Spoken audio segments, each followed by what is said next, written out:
राधे राधे। आज हम पढ़ेंगे मौलिक अधिकार। मौलिक अधिकार कहां से लिए गए? अमेरिका से। कौन से भाग में है संविधान के? भाग 3 में है, ये हमने कल देख लिया था। कितने मौलिक अधिकार हैं? जब संविधान बना तब 7 थे, वर्तमान में कितने हैं? वर्तमान में है 6। पहले कितने थे? 7। ठीक है। 7वां कब हट गया? संपत्ति का अधिकार था 7वां, आर्टिकल 31 में था संपत्ति का अधिकार। कौन से संविधान संशोधन से हटाया हमने? 44वां संविधान संशोधन।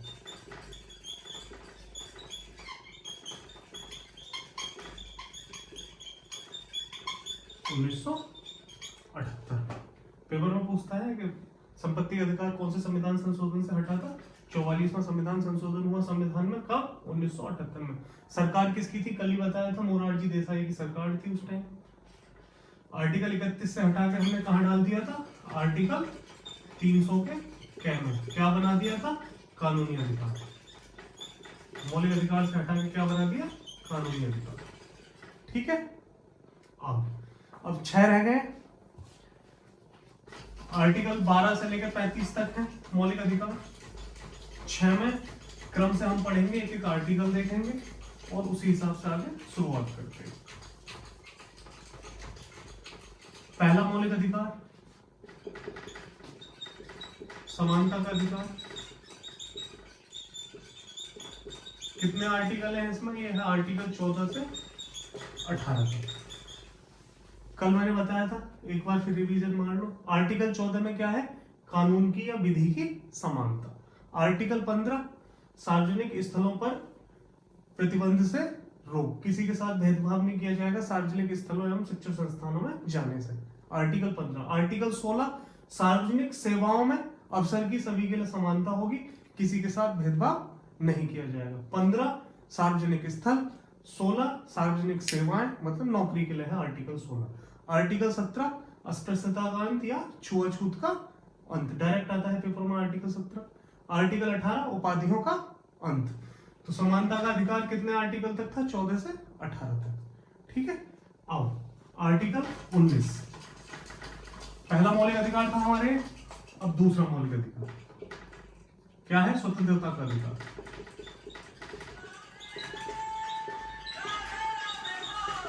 आर्टिकल 19 से 22 तक है।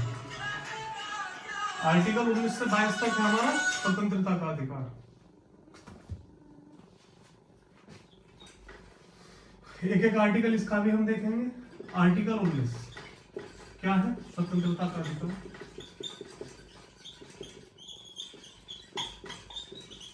आर्टिकल 19 में 6 प्रकार की स्वतंत्रताएं बताई गई है।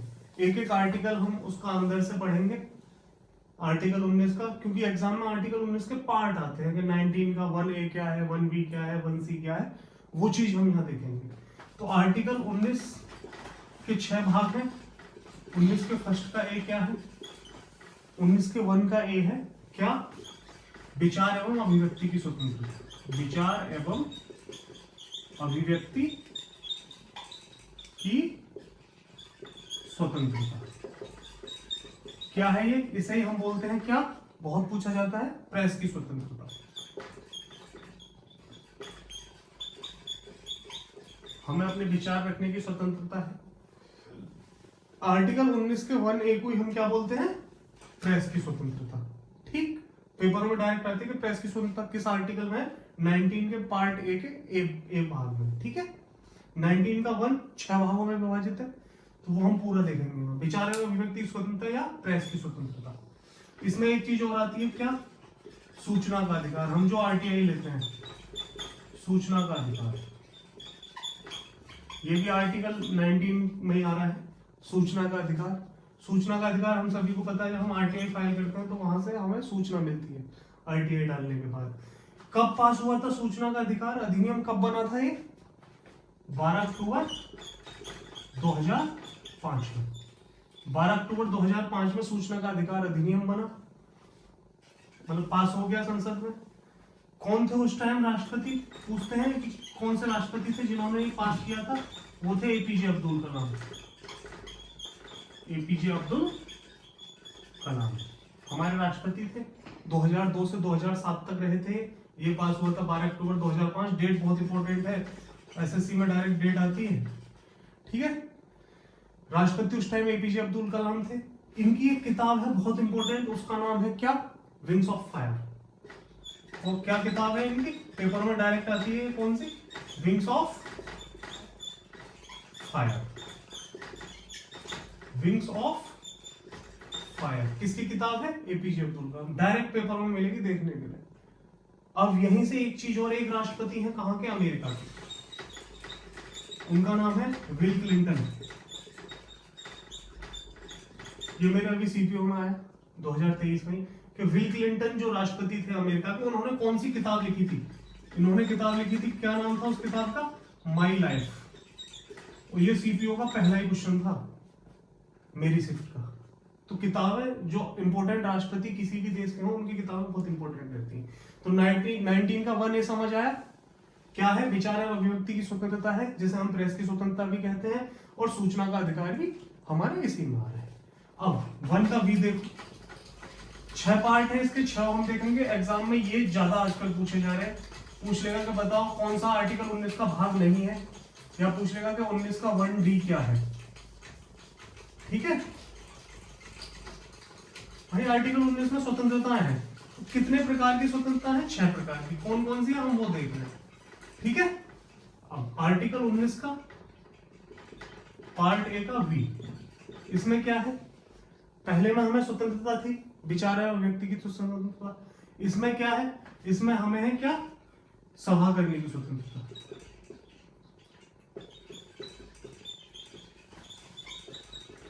शांतिपूर्ण सभा कर सकते हैं हम भारत में कहीं भी, शांतिपूर्ण सभा करने की स्वतंत्रता। आर्टिकल 1 का बी। आज के बाद आप इन आर्टिकलों को कभी एग्जाम में गलत नहीं करोगे। आर्टिकल 1 का सी क्या है? हम यहाँ सभा कर रहे हैं, आगे चल के हम संगठन भी बना सकते हैं। इसमें है संगठन बनाने की स्वतंत्रता।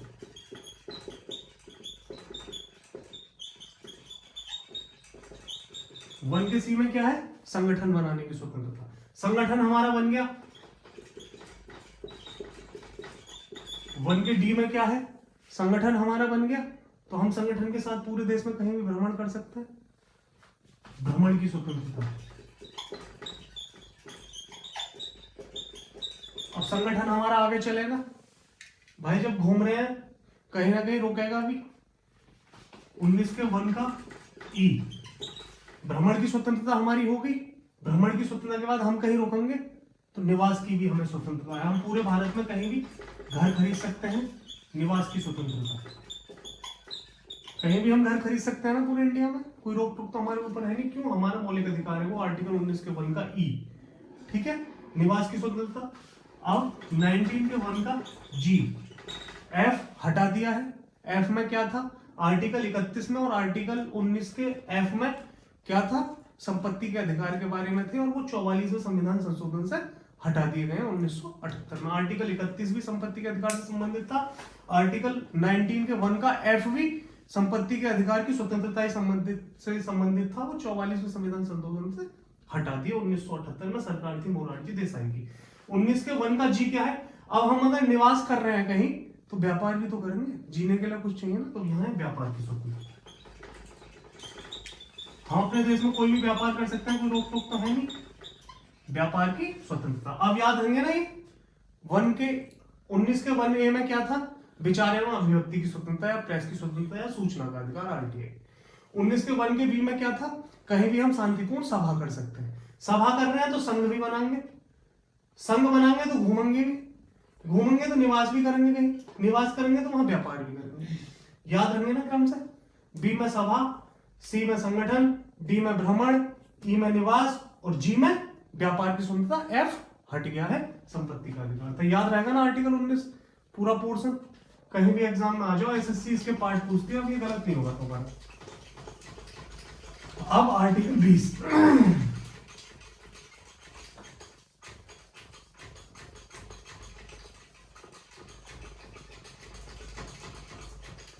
आर्टिकल 20 भाई 19 से 22 तक हमारी स्वतंत्रताओं के बारे में बात हुई। आर्टिकल 20 क्या है? आर्टिकल 20 कहता है अपराधों से दोष सिद्धि के लिए संरक्षण। क्या है ये? इसमें 3 पॉइंट है और ये यूपीएससी, एसएससी, किसी भी एग्जाम में जो बढ़िया लेवल के एग्जाम है उनमें थ्योरी के फॉर्म में आता है। 4 पॉइंट दे देंगे, वो कहेंगे कौन सा आर्टिकल 20 से रिलेटेड नहीं है। 3 इसके पॉइंट है मेन, वो देखते हैं। अपराधों से दोष सिद्धि के लिए संरक्षण, हम इससे क्या समझते हैं? हम इससे ये समझते हैं कि कोई आदमी है, उसने कोई क्राइम किया तो उसे उस क्राइम के लिए केवल एक बार सजा मिलेगी। अपराधी को अपराध के लिए केवल एक बार सजा। कोई अपराधी है, उसने कोई अपराध किया तो उसके लिए उसे एक ही बार सजा मिलेगी। अगर वो दोबारा वही अपराध करता है तो दोबारा सजा मिलेगी। मतलब एक बार में 2-3 बार सजा नहीं दे देंगे। जो अपराध है उसी के लिए सजा दी जाएगी। ठीक है। अब सजा कैसे दी जाएगी? जैसा नियम उस टाइम होगा उस हिसाब से सजा दी जाएगी। ये ना कोई नया नियम आया उसके हिसाब से नहीं। जैसे 2023 में कोई नियम है, किसी अपराधी ने कोई अपराध किया, वो नियम 2023 के हिसाब से उस पर लगेगा। ये नहीं कि 24 में कोई नया नियम आ जाए तो उसके बाद दोबारा उसे सजा मिलेगी, ऐसा कुछ नहीं है। वर्तमान नियम के हिसाब से सजा, मतलब जो उस टाइम नियम होगा उसी नियम के हिसाब से उसे सजा दी जाएगी। ये समझने के पॉइंट है एकदम बेसिक फॉर्म में, जैसे मैं याद करता हूँ। किताब की फॉर्म में जाओगे तो बहुत डीप हो जाएगा। ठीक है। तीसरा पॉइंट क्या है कि कोई भी अपराधी जो गिरफ्तार किया गया है वो अपने विरुद्ध गवाही देने के लिए बाध्य नहीं किया जाएगा। साक्षी अपराधी अपने विरुद्ध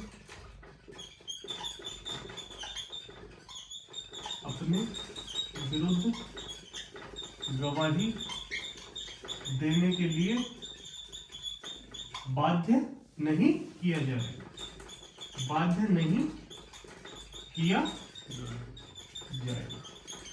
3 पॉइंट है आर्टिकल 20 में। पहला पॉइंट ये कि जो उसने क्राइम किया है उसके लिए एक ही बार उसे सजा दी जाएगी। जो उस टाइम पे नियम होगा उस हिसाब से सजा दी जाएगी और अपने विरुद्ध गवाही देने के लिए वो बाध्य नहीं किया जाएगा। आर्टिकल 20 के ये 3 पॉइंट सीडीएस, एसएससी डायरेक्ट पूछता है इन पॉइंटों को। वो लिख देगा कि कौन सा सही नहीं है या कौन सा सही है। तो ये गवाही वाला पॉइंट बहुत इंपॉर्टेंट है और ये बहुत आता है पेपर में। तो आर्टिकल 20 कर दोगे ना, कोई दिक्कत नहीं आएगी। अब आर्टिकल 21। आर्टिकल 21 बहुत इंपॉर्टेंट है, वो भी हमें देखना है। आर्टिकल जो इंपॉर्टेंट है मैं वही बताऊंगा बस। आर्टिकल 21। आर्टिकल 21 में क्या है? प्राण एवं दैहिक स्वतंत्रता का अधिकार। प्राण एवं दैहिक स्वतंत्रता का अधिकार। प्राण एवं दैहिक स्वतंत्रता का अधिकार क्या है? इसके की पॉइंट है, मतलब क्या है ये प्राण एवं दैहिक स्वतंत्रता? पहला डायरेक्ट पेपर में आता है निजता का अधिकार। पूछता है कि निजता का अधिकार कौन से आर्टिकल में है, तो आर्टिकल 21। मतलब प्राण एवं दैहिक स्वतंत्रता क्या है उसके की पॉइंट में लिख रहा हूं। पहला है निजता का अधिकार, राइट टू प्राइवेसी। व्हाट्सएप हम चला रहे हैं, हम जिससे बात कर रहे हैं हमारे उसके बीच में एक प्राइवेसी है।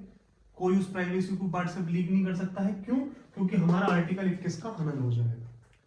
ये है निजता का अधिकार, राइट टू प्राइवेसी। ठीक है।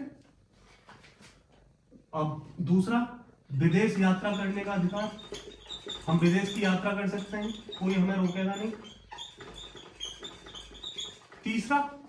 तीसरा स्वास्थ्य का अधिकार और स्वच्छ वातावरण में रहने का अधिकार। स्वच्छ वातावरण में जीवन व्यतीत करने का अधिकार।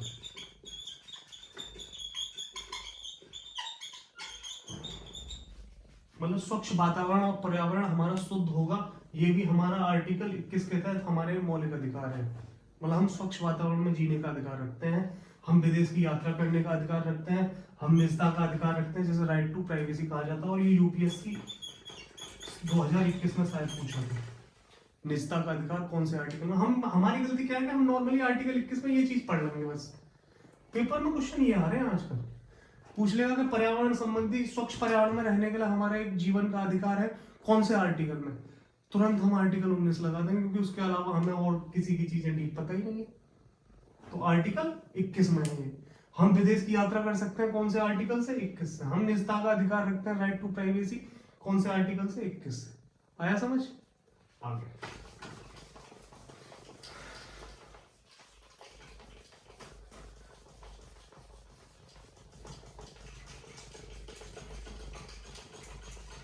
अब एक संविधान में संशोधन हुआ, 86वां संविधान संशोधन। मैंने बताया कि संविधान में संशोधन होगा तो कुछ चीजें जुड़ेंगी या हट जाएंगी।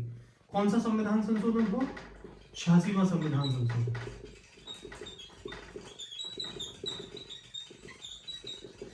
कब हुआ? डेट बहुत इंपॉर्टेंट है, और एसएससी दिल्ली पुलिस में इस बार भर भर के इससे क्वेश्चन पूछे हैं 86वें संविधान संशोधन से। क्यों? क्योंकि शिक्षा पे जोर दिया जा रहा है आजकल।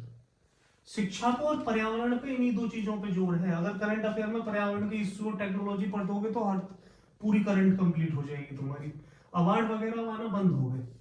86वां संविधान संशोधन कब आया? 2002 में। क्या हुआ? आर्टिकल 21 में एक भाग जुड़ा, 21 का कै। क्या जुड़ा? आर्टिकल 21 का कै। आर्टिकल को हिंदी में अनुच्छेद कहते हैं, याद रखिए। क्या था आर्टिकल 21 के कै में? शिक्षा का अधिकार। डायरेक्ट पूछता है कि शिक्षा का अधिकार कौन से आर्टिकल में? 21 के कै में। कौन से संविधान संशोधन से जुड़ा था? 86 में। कब आया था? 2002 में। क्या है शिक्षा का अधिकार? 6 से 14 वर्ष के बच्चों के लिए अनिवार्य शिक्षा। 6 से 14 वर्ष के बच्चों के लिए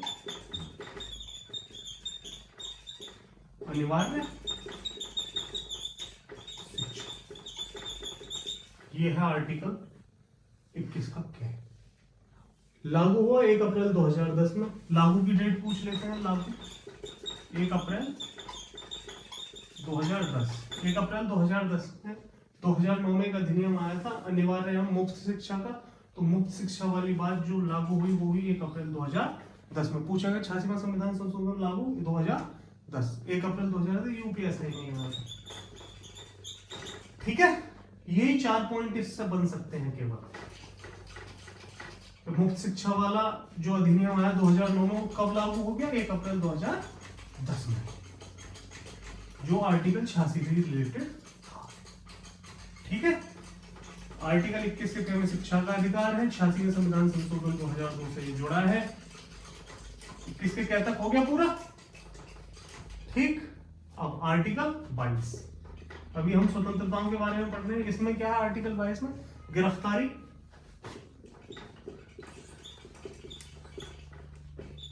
गिरफ्तारी से संरक्षण। क्या है ये? कोई अपराधी है, अपराधी को 24 घंटे के अंदर जज के सामने पेश किया जाएगा।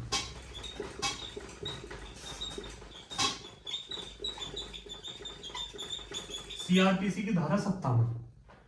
जब पुलिस में आ जाओगे तब सीआरपीसी आईपीसी पढ़ोगे तो सीआरपीसी की धारा 57 है ये कि किसी भी अपराधी को जज के सामने 24 घंटे के अंदर पेश करना पड़ता है। ये है आर्टिकल 22, गिरफ्तारी से संरक्षण। मतलब हम 24 घंटे से ज्यादा किसी आदमी को अपने पास नहीं रख सकते हैं। अपराधी को 24 घंटे के अंदर अंदर हमें जज के सामने पेश करना पड़ेगा। ये थ्योरी कहीं लिख रही होगी तो आर्टिकल 22। ठीक है, अब आप दूसरा मौलिक अधिकार हमने अच्छे से पढ़ लिया।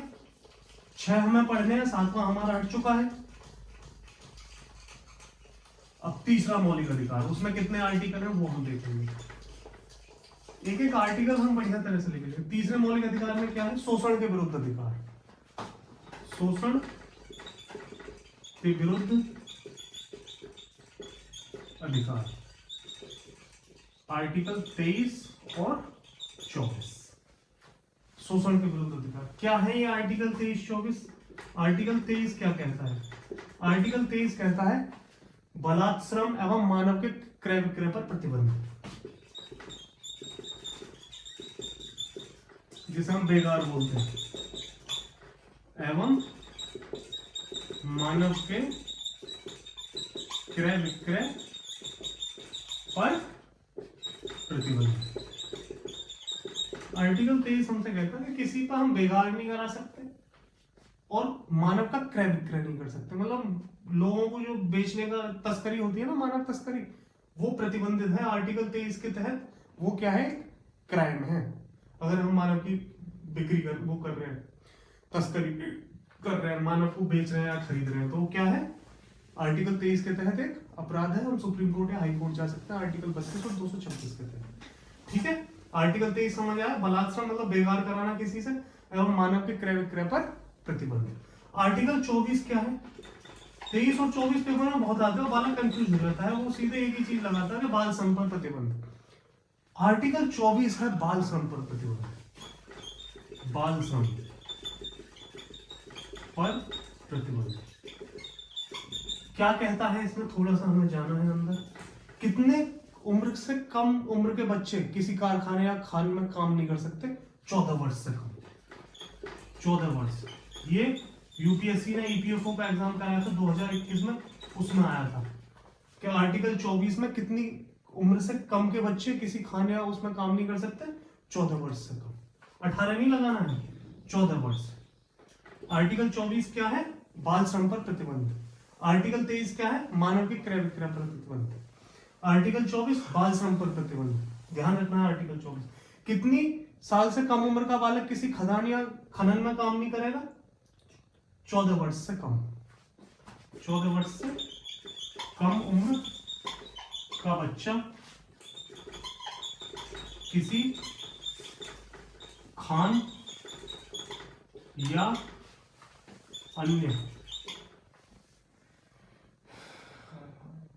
खान या अन्य जो भी चीजें होंगी जो उसकी उस पर प्रभाव डाल रही हो, जो खतरनाक टाइप की चीजें हैं, उनमें वो काम नहीं कर सकता। ठीक है, आर्टिकल 24 कहता है कि बाल श्रम पर प्रतिबंध है। खदान वगैरह में 14 साल का बच्चा काम नहीं करेगा। ठीक, 14 वर्ष से कम उम्र के बच्चे से हम किसी खदान वगैरह में काम नहीं करा सकते। उम्र पे ध्यान देना है। उम्र पे कितने साल की उम्र? 14 साल। आर्टिकल 24 है ये। आर्टिकल 23 क्या है? मानव के क्रय विक्रय पर प्रतिबंध है। उसमें समझ के शोषण के विरुद्ध अधिकार आए समझ? तीसरा हमारा, अब हम चौथा देखेंगे। चौथा क्या? चौथा है हमारा क्या? धार्मिक स्वतंत्रता का अधिकार।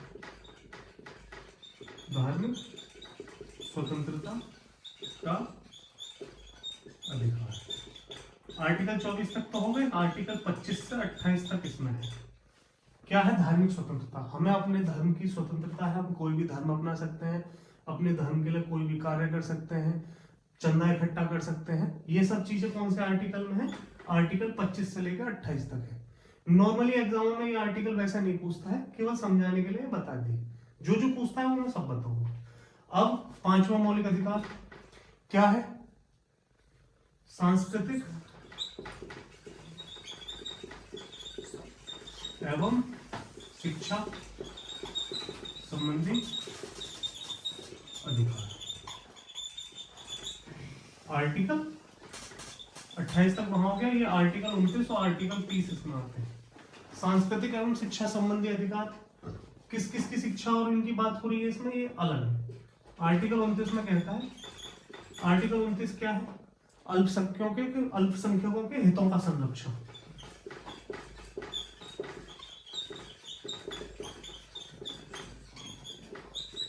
हितों का संरक्षण।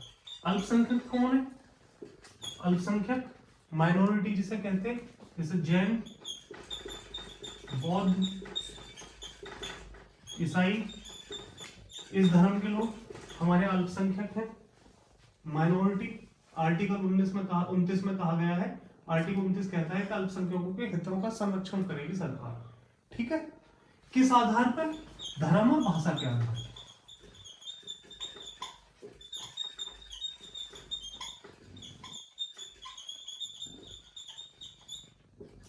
धर्म और भाषा के आधार पर पूछ लेता है कि आर्टिकल 29 किस आधार पर है? धर्म और भाषा के आधार पर। ठीक है, क्या है इसमें? अल्पसंख्यकों के हितों का संरक्षण। आर्टिकल 30 क्या है? आर्टिकल 30 हम देखते हैं।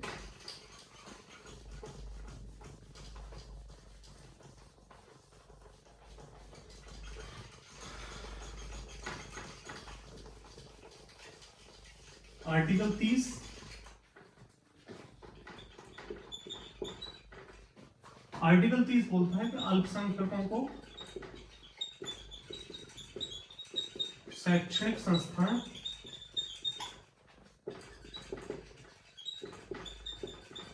खोलने का अधिकार है।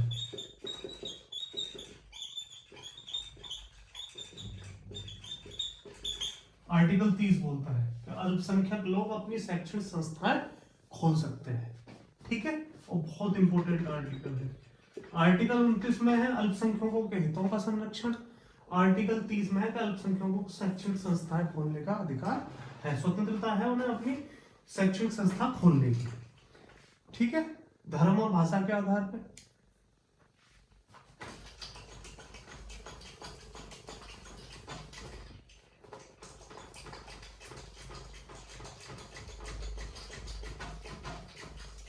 ठीक, आर्टिकल 30 तक हो गया, बढ़िया।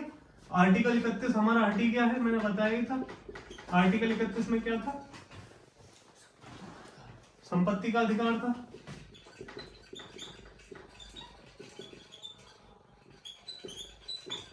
ये हमारे मौलिक अधिकार है, संपत्ति का अधिकार। पहले मौलिक अधिकार था, हट गया कौन से 44वां संविधान संशोधन।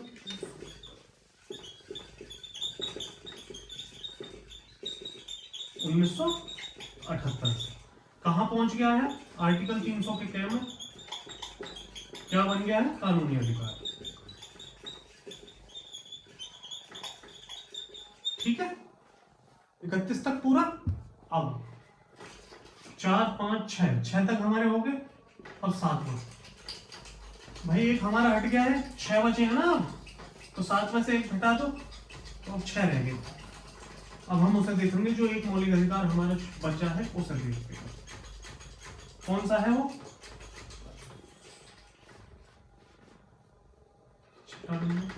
कौन सा है? संवैधानिक उपचारों का अधिकार। कौन सा आर्टिकल है इसमें? आर्टिकल 32। इसे बोलते हैं हम संवैधानिक उपचारों का अधिकार।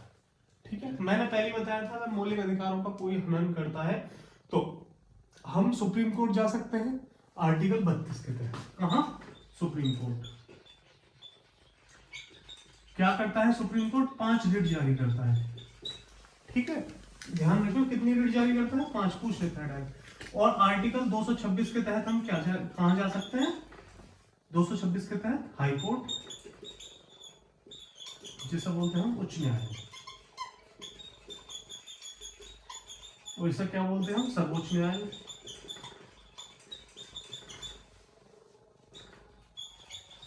ठीक है,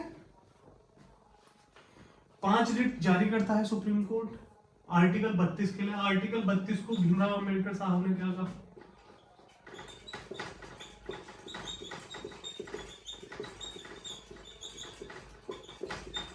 क्या कहा?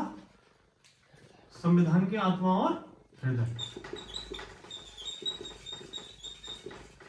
आत्मा और हृदय किसे कहा था? आर्टिकल 32 को। क्यों कहा था? क्योंकि मौलिक अधिकारों का अगर संरक्षण होता है तो ये आर्टिकल 32 और आर्टिकल 226 ही करते हैं। किसके द्वारा? रिटों के द्वारा। 5 रिट जारी करी जाती है। कौन कौन सी वो रिट है हम उन्हें देखेंगे, क्योंकि वो रिट एग्जामों में एसएससी बहुत पूछती है, उनकी जानकारी होना बहुत जरूरी है। ठीक है, अब वो रिट हम देख लेंगे और रिट देखने के बाद ही हमारे मौलिक अधिकार खत्म है, क्योंकि इतना ही पोर्शन है जो पेपर में आता है। बाकी 32 के बाद 33, 34, 35 हमारे एग्जाम में नहीं आते। सीडीएस या एनडीए में उन्हें पूछता है। क्या पूछता है? पूछेगा मार्शल लॉ कौन से आर्टिकल में है। तो ये सब आर्टिकल 33, 34 और 35 उसी से रिलेटेड। ठीक है, कितने प्रकार की रिट जारी कर रहा है आर्टिकल 32 के तहत सुप्रीम कोर्ट? 5 प्रकार की रिट। और आर्टिकल 226 के तहत कौन जारी कर रहा है? High court. किसके लिए? मौलिक अधिकारों के संरक्षण के लिए। वो 5 रिट कौन कौन सी है? उनमें से 3 रिट हमारी बहुत इंपॉर्टेंट है, वो 3 रिट देखेंगे। कौन सी? पहली है क्या, बंदी प्रत्यक्षीकरण। इंग्लिश में भी बहुत जरूरी है। क्या है ये, होबियस कॉर्पस। इंग्लिश में बोलते हैं इसे होबियस कॉर्पस।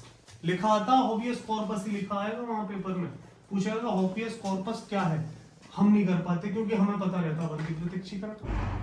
5 हिट है, उनमें से पहली है ये, कौन सी, बंदी प्रत्यक्षीकरण। क्या है ये, इसमें ये है कि कोई आदमी गिरफ्तार कर लिया गया है, ठीक है, अब उसकी गिरफ्तारी का तरीका सही नहीं है, तो सुप्रीम कोर्ट को पावर है कि वो उस आदमी को क्या कर सकता है, छोड़ सकता है। ये है बंदी प्रत्यक्षीकरण, ठीक है। यदि किसी गिरफ्तार व्यक्ति का गिरफ्तारी का तरीका ठीक नहीं है तो सर्वोच्च न्यायालय उसको छोड़ सकता है। यह है बंदी प्रत्यक्षीकरण, ठीक है। अब दूसरा क्या है, दूसरा है परमादेश। इसे क्या बोलते हैं, मैंडामस। ये भी बहुत इंपॉर्टेंट है मैंडामस। ये क्या है, परमादेश। यदि कोई सरकारी कर्मचारी अपने पद का संविधान के हिसाब से यूज नहीं कर रहा है तो सुप्रीम कोर्ट को पावर है कि वो आदेश जारी करेगा उसे पद मुक्त करने का, ठीक है। ये है परमादेश। यदि कोई लोक सेवक अपने पद का संविधान के हिसाब से कर्तव्यों का पालन नहीं करता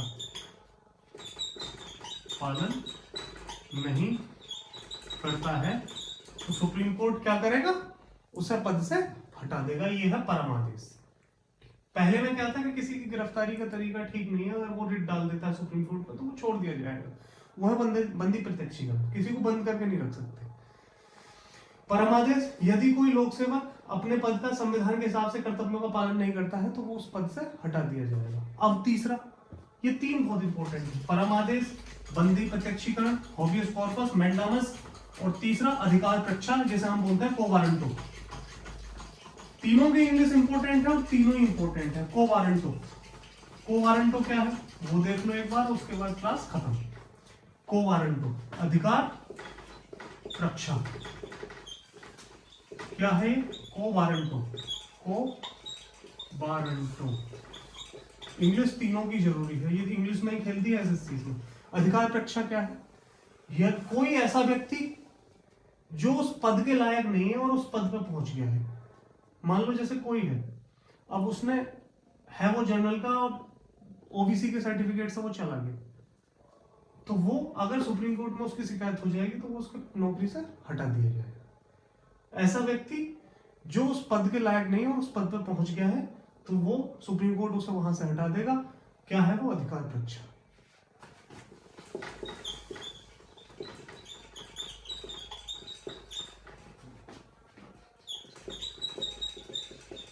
गलत तरीके से किसी पद का निर्वहन करता है तो सुप्रीम कोर्ट उसे पद से हटा देगा, ठीक है। यदि कोई ऐसा व्यक्ति जो उस पद के लायक नहीं है, मतलब उस पद की वो क्वालिफिकेशन को पूरी नहीं कर रहा है और उस पद पर चला गया है तो सुप्रीम कोर्ट उसे उस पद से हटा देगा। ये है अधिकार रक्षा। ये बिल्कुल सिंपल लैंग्वेज में जैसे मैंने याद कर रखी है ऐसी बताई है। तो ये 3 है जो बहुत आती हैं। दूसरे में क्या था, लोक सेवक अपने पदों का उत्तरदायित्व का मतलब अपने उत्तरदायित्वों को पूरा नहीं कर रहा है, सही से अपने पद पे काम नहीं कर रहा है तो वो उसे आदेश दिया जाएगा कि वो ढंग से अपने पद से काम करे या सुप्रीम कोर्ट उसे हटा देगा। अधिकार परीक्षा में क्या था, किसी ने किसी गलत तरीके से कोई पद ले लिया है। ये इन दोनों में बहुत डिफरेंस है, ठीक है, ठीक।